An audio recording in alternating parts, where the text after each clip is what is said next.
Up next, we have a really fun matchup, and it's Jake Matthews against Bojan Velickovic. And, this is a fight in where Jake Matthews is moving up to 170 in a really, odd decision, in my opinion, because in his previous fight when he fought Andrew Holbrook, he was, dominated physically and broken in grappling exchanges. He was taken down.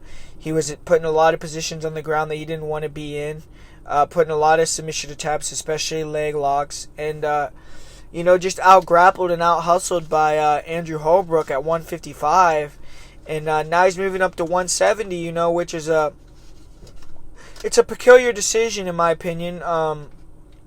But so he's gonna be fighting Bojan Velickovic, and Jake Matthews is a great athlete. He's a young guy, so I think he's gonna be steadily improving.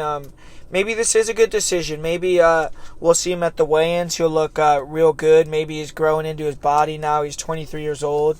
He came to the UFC very young. He's Australian as well, and he's probably their biggest prospect.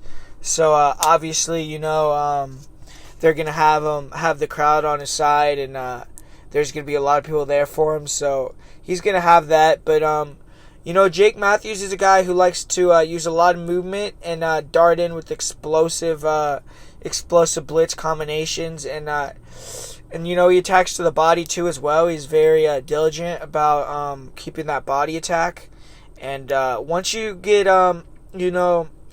used to him coming in with the blitzes, with the strikes, that's when he'll change it up, coming with the blitz with his double leg, and he gets some good takedowns, and he does look physical on top. He lands some heavy ground and pound, and he goes for submissions such as like the rear naked choke.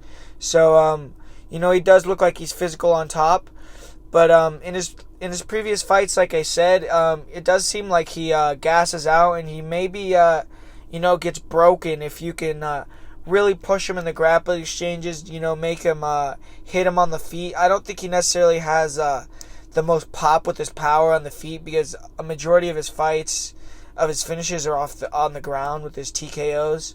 And, people are able to walk through his strikes. Andrew Holbrook was able to take a lot of shots from Jake Matthews, and Holbrook has been KO'd in 3 of his last 4 fights, 155 pounds. So, like I said, I don't think Jake Matthews necessarily has the biggest pop on his feet.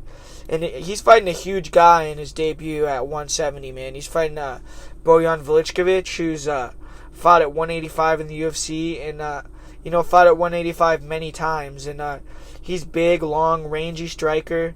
He likes to, at first he'll fight from range, throw body kicks, leg kicks, and he likes to kind of read his opponent, see what they're going to do, and, tries to counter, play off that. And that's why he ends up being a lot of close fights. I think that if he would, move forward, think about himself, not think about his opponent much, what they're going to do, and just kind of implement his own game, he, could take more people out like he did against Nico Musoki in that 3rd round. He knew that he needed a finish. He had been dominated the first 2 rounds.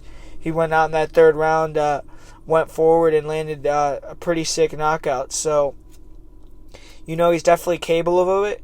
And he has shown that he has some good single leg takedowns, good double legs, and he's a big physical guy. And I just think that he's going to be huge compared to Jake Matthews, man. And I think that he's going to be able to wear the young guy out. He's going to wear out Jake Matthews slowly but surely. He's going to be grinding him against the fence. He's going to be taking him down. He's going to be hitting him with some big shots, big leg kicks. And Bojan showed that he definitely has a hell of a chin, and he's there to fight, man. He fought Darren Till. He got hit with, one of the sickest, cleanest step-in elbows. Almost very similar to what Matt Brown hit Diego Sanchez with, and he was able to survive. He was able to come back on the other side, and it wasn't a competitive fight per se, but it was a good fight. He pushed Darren Till and went to decision with him, and everyone knows what Darren Till is, and that was only earlier this year. So Bojan definitely is a legit guy at 170, and I think that he's going to be able to grind out Jake Matthews and get the win here by decision.